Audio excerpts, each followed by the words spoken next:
Hi everyone, back with another video, this time on how to fix a common central locking problem in your Mitsubishi Magna. So several years ago, the central locking in my car started to play up. It wasn't responding to the remote control, and I ended up having to resort to using the key to manually lock and unlock the car.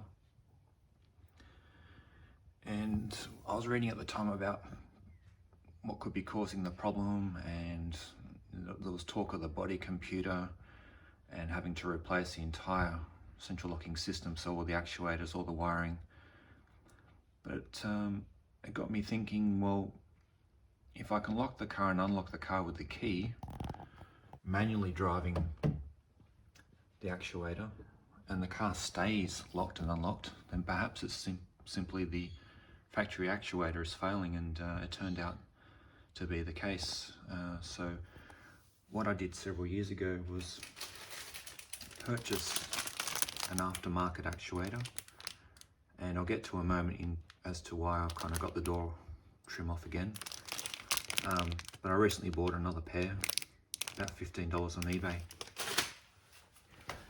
And it's just a matter of piggybacking off the existing actuator wiring. So you can see in there the factory actuator, 2 wires on the aftermarket.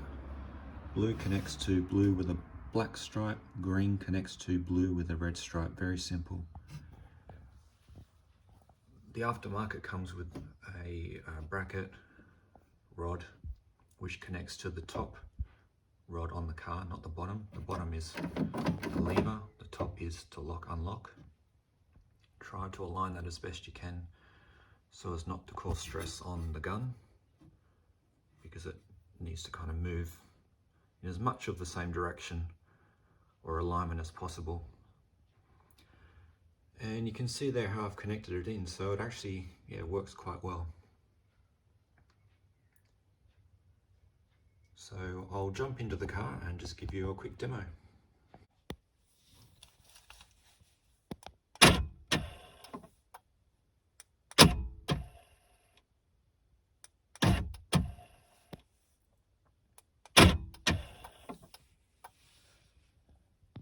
Okay, so you can see how strong that new actuator is in locking and unlocking the door, which is great. The problem that I alluded to earlier in the video is that over time these actuators can fail.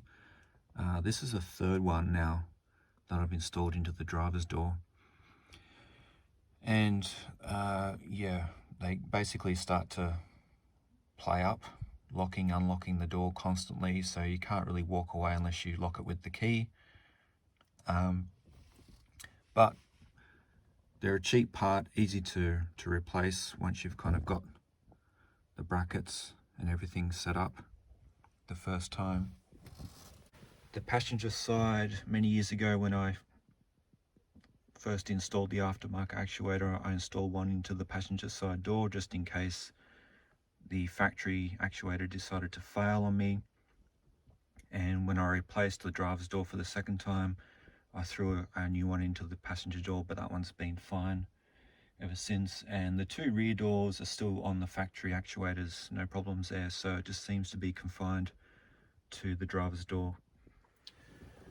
So anyway, I hope that helps you out. Even if you don't have a Magna, it could be the same problem and solution for you. Any comments or questions, leave them below, and as always, thanks for watching. Cheers.